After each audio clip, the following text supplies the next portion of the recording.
بسم اللہ الرحمن الرحیم۔ البدل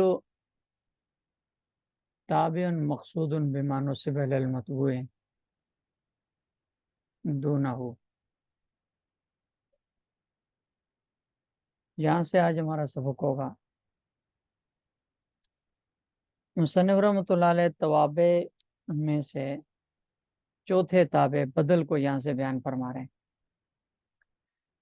مصنف رحمۃ اللہ علیہ نے تابع کی بدل کی تعریف کی ہے، تابع مقصود بما نسب الی المطبوع دونہ، کہ بدل وہ تابع ہے جو مقصود بنسبت ہو اس نسبت کا کہ جو مطبوع کی طرف نسبت کی گئی ہے، نہ کہ مطبوع مقصود ہو۔ یعنی فعل وغیرہ کی جو نسبت مطبوع کی طرف ہوتی ہے اس میں اصل مقصود تابع ہوتا ہے،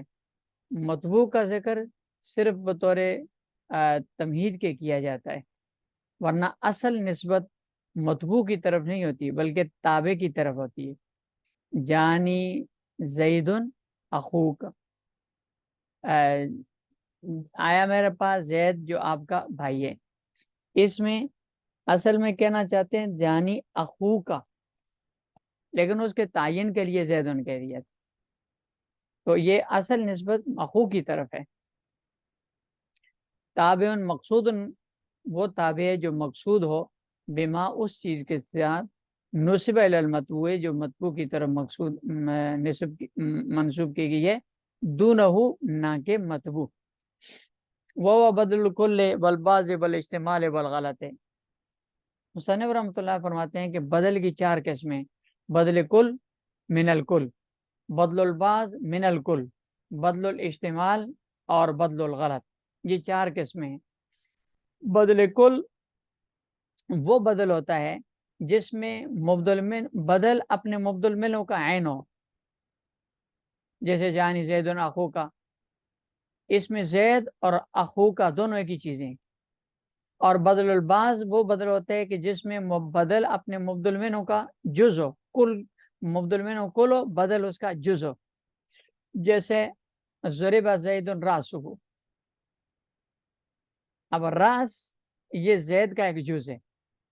اور بدل اجتمال وہ ہوتا ہے کہ جس میں مبدل منو بدل کے ذکر پر مشتمل ہو، یعنی بدل میں اجمالی تو مبدل منو میں اجمالی طور پر بدل کا تذکرہ آ جائے اور پھر اس کی وضاحت کے لیے بعد میں بدل کو ذکر کر دیا جائے، جیسے کہ صلب زید صوبہ۔ اب جب زید کہا تو زید میں سب آئے، کیونکہ ننگا زید تو مراد نہیں ہوتا، زید بما کپڑوں کے مراد ہوتا ہے، تو جب زید کہا تو زید کے کپڑوں کا ذکر بھی اس میں آ گیا، بعد میں کہا جی اس کی چادر چوری ہو گئی۔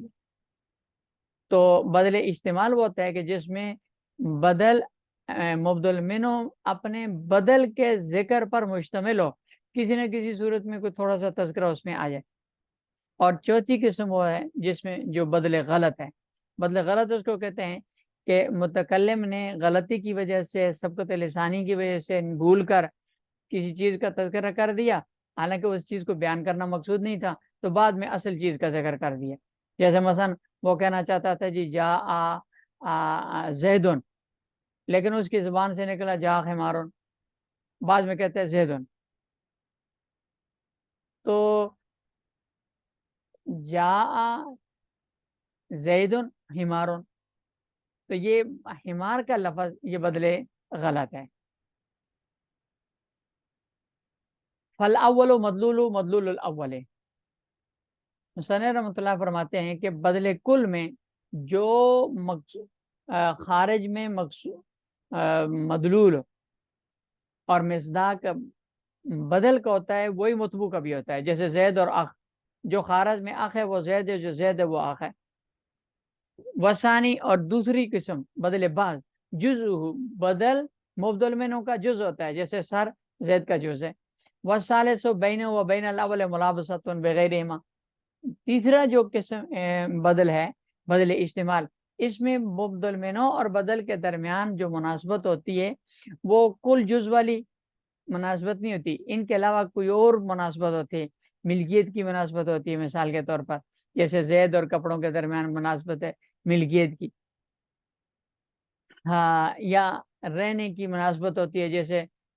ربنا اخرجنا من هذه القرية الظالم اهلها. الرابع ان تقصد الیہ بعد ان غلطت بغیری، جبکہ چوتھی قسم جو بدل کی ہے بدل غلط، اس میں غلطی کے بعد اس کی اصلاح کے لیے بدل کو ذکر کیا جاتا ہے. ان تقصد الیہ، آپ بدل کا قصد اور ارادہ کریں، بعد ان غلطت بغیری، جبکہ آپ نے غلطی سے دوسری چیز کو ذکر کر دیا، اس کے تدارک کے لیے آپ بعد میں بدل کا ذکر کریں گے. وَيَكُونَانِ معرفتین، یہاں سے مصنف رحمۃ اللہ علیہ یہ بیان فرما رہے ہیں کہ بدل اور مبدل منہ نکرہ اور معرفہ ہونے کے اعتبار سے ان کی آپس میں مطابقت شرط نہیں ہے، جیسے موصوف صفت میں مطابقت شرط تھی، ان کی آپس میں مطابقت شرط نہیں، بلکہ ایسا بھی ہو سکتا ہے کہ بدل اور مبدل منہ دونوں معرفہ ہوں، اور ایسا بھی ہو سکتا ہے نکرتین کہ بدل اور مبدل منہ دونوں نکرہ ہوں. اہدنا الصراط المستقیم صراط الذین انعمت علیہم، اس میں الصراط المستقیم اور صراط الذین انعمت علیہم یہ بدل کل ہے صراط المستقیم سے، تو دونوں معرفہ ہیں. یا دونوں نکرہ ہوں، جیسے ان للمتقین مفازا حدائق و عنابا، یہ مفازا مبدل منہ ہے، اور حدائق عنابا یہ بدل ہے اس کا، دونوں نکرہ ہیں. او مختلفتین، یا مختلف ہوں، بدل نکرہ ہو مبدل منہ معرفہ ہو،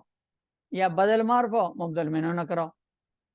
جیسے یہ سالونک عن الشہر الحرام قتال فیہ، الشہر الحرام مبدل منہ معرفہ ہے اور بدل قتال فیہ یہ نکرہ ہے. تو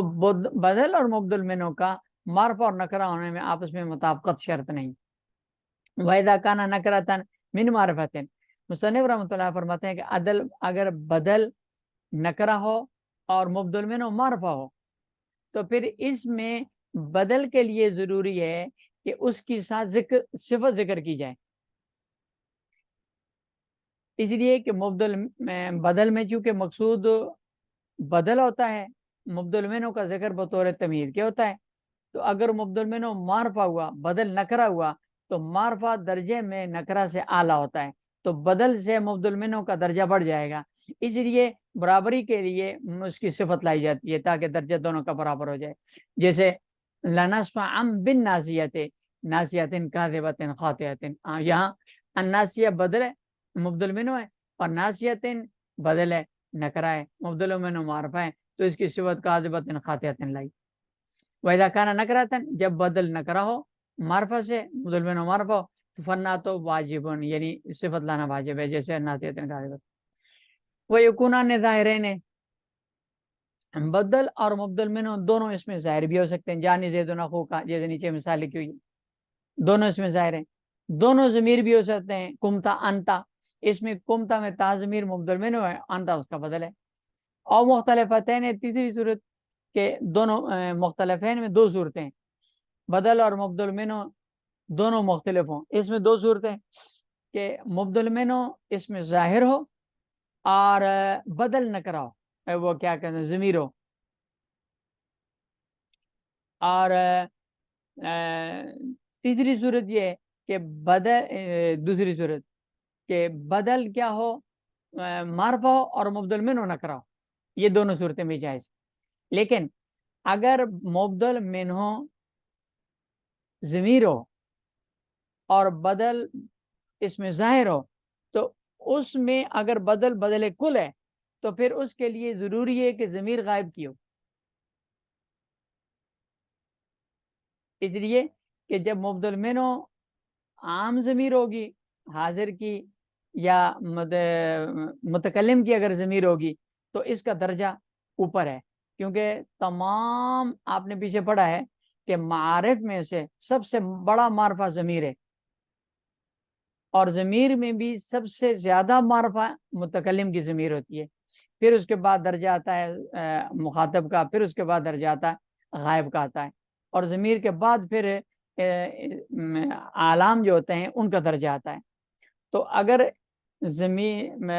بدل اس میں ظاہر ہو اور مبدل منو ضمیر ہو اور بدل بدل کل ہو، تو چونکہ مبدل منو اور بدل دونوں ایک ہی چیز ہوتی ہیں، دونوں کا مصداق ایک ہوتا ہے، اس لیے اس کے لیے ضروری ہے کہ وہ ضمیر غائب کی ہو. جیسے ضربتہ زیدن، یہ ہو ضمیر مبدل منو ہے اور زیدن اس کا بدل ہے، ضمیر غائب کی ہے. ولا یبدل اسم ظاہر من مضمر، اس میں ظاہر کو ضمیر سے بدل نہیں بنایا جا سکتا بدل کل، الا من الغائب، مگر یہ کہ وہ ضمیر غائب کی ہو، جیسے ضربتہ زیدن. یہ بدل کی بحث مکمل ہوگی. آگے یہ عطف بیان ہے. توابع میں سے 5ویں قسم ہے عطف بیان کی. عطف بیان تابع غیر صفت یوضح مطبوع، کہ عطف بیان وہ تابع ہے کہ جو اپنے مطبوع کی وضاحت کے لیے آئے لیکن وہ صفت نہ ہو، کیونکہ اگر وہ صفت ہوا تو یہ عطف بیان نہیں ہوگا بلکہ توابع میں سے صفت بن جائے گا. جیسے جانی زید عالم، عالم زید کی وضاحت کر رہی ہے کہ کون سا زید آیا، تاجر آیا، استاد آیا، کون سا زید آیا، تو عالم نے وضاحت کر دی. صفت بھی اپنے موصوف کی وضاحت کرتی ہے، لیکن عطف بیان میں اور اس میں فرق یہ ہوتا ہے کہ عطف بیان صفت نہیں ہوتا،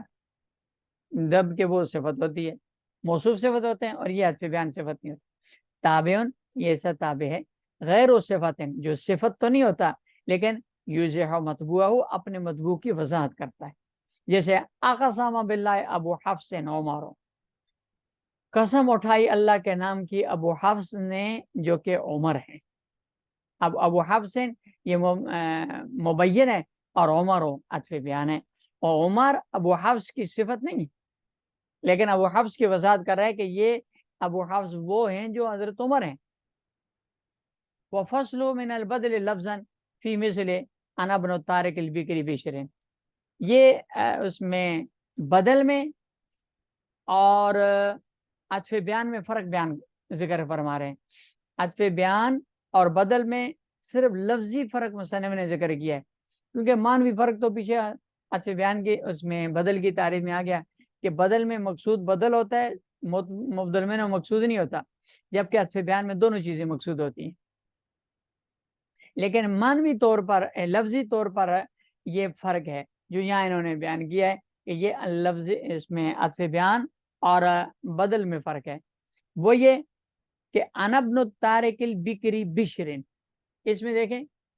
اس سے مراد ہر وہ عبارت ہے، ہر وہ مثال ہے کہ جس میں صیغہ صفت معرب باللام کی طرف مضاف ہو، اور وہ جو مضاف الیہ ہے وہ معرب باللام مبین بن رہا ہو، اور اس کے بعد اس میں ظاہر نکرہ ہو، یعنی علم ہو، اس میں ظاہر علم ہو، نکرہ نہیں علم ہو اس کی. تو اس میں دیکھیں اگر بشرین کو آپ البکری سے عطف بیان بنائیں گے تو کوئی معنی کی خرابی نہیں. مانا ہوگا میں تو چھوڑنے والا ہوں، میں بیٹا ہوں اس آدمی کا جو بکری کو، جو کہ بشر نام کا ہے آدمی ہے، اس کو چھوڑنے والا ہے مار کر اس حالت میں کہ پرندے اس پر روح نکلنے کا انتظار کر رہے ہیں کہ جیسے اس کی روح نکلے ہم اس کا گوشت نوچ کر کھا جائیں. انا ابن الطارق البکری بشر علیہ الطیر ترقبہ بکوان، جیسے یہ مرے گا تو ہم کریں گے اس کو نوچ کھائیں گے. اب اس میں بشرین کو بکری کا عطف بیان بنایا گیا، جیسے ابو حفص میں کو مبین کو اور عمر کو اس کا عطف بیان بنائے، تو کوئی خرابی لازم نہیں ہے. لیکن اگر آپ بشرین کو البکری کا عطف بیان کے بجائے بدل بنائیں، البکری مبدل منو اور بشرین بدل ہو، تو بدل کا ایک قانون ہے، وہ یہ کہ بدل تکرار عامل کے حکم میں ہوتا ہے، یعنی جو عامل مبدل منو کے ساتھ لگتا ہے وہی عامل بدل کے ساتھ بھی ہوتا ہے. اور یہاں البکری کا عامل ہے الطارق، جب بشرین کو البکری سے بدل بنائیں گے تو الطارق جس طرح البکری کے ساتھ لگا ہوا ہے یہ الطارق بشرین کے ساتھ بھی لگے گا. تو عبارت ہوگی انا ابن الطارق بشرین، یہ بین ہی ایسا ہی ہے جیسے الضارب زیدن، اور الضارب زیدن کی اضافت کی بحث میں پیچھے یہ مسئلہ ہم نے پڑھا تھا کہ الضارب زیدن یہ اضافت لفظی ہے، اور اضافت لفظی تخفیف کا فائدہ دیتی ہے۔ الف لام مضاف سے حذف ہو جائے گا، یہ الف لام تنوین حذف ہو جائے گی مضاف سے، اور مضاف الیہ میں اگر ضمیر ہوگی تو وہ حذف ہو جائے گی۔ یہاں دیکھیں الطارق صفت ہے، اس میں تو تنوین پہلے سے الف لام کی وجہ سے حذف ہوگی، اور بشرن یہ علم ہے، اس میں ضمیر ہے نہیں ہے، تو الطارق و بشرن میں اضافت لفظی میں کوئی فائدہ نہیں دیا، لہٰذا یہ لفظ لفظی ناجائز، جس طرح الضارب زید ناجائز تھی اس طرح یہ بھی ناجائز۔ لیکن یہ خرابی واقع ہوگی تب جب بشرن کو البکری سے بدل بنائیں گے، اگر بشرن کو بکری سے بدل کے بجائے عطف بیان بنائے تو کوئی خرابی نہیں۔ یہ فرق ہے کہ بعض صورتوں میں عطف بیان کی وجہ سے کوئی خرابی ترکیبی پیدا نہیں ہوتی، اور بدل بنانے کی وجہ سے خرابی ترکیبی طور پر پیدا ہو جاتی ہے، اس لیے وہاں عطف بیان تو بنا سکتے ہیں لیکن بدل بنانا جائز نہیں ہے۔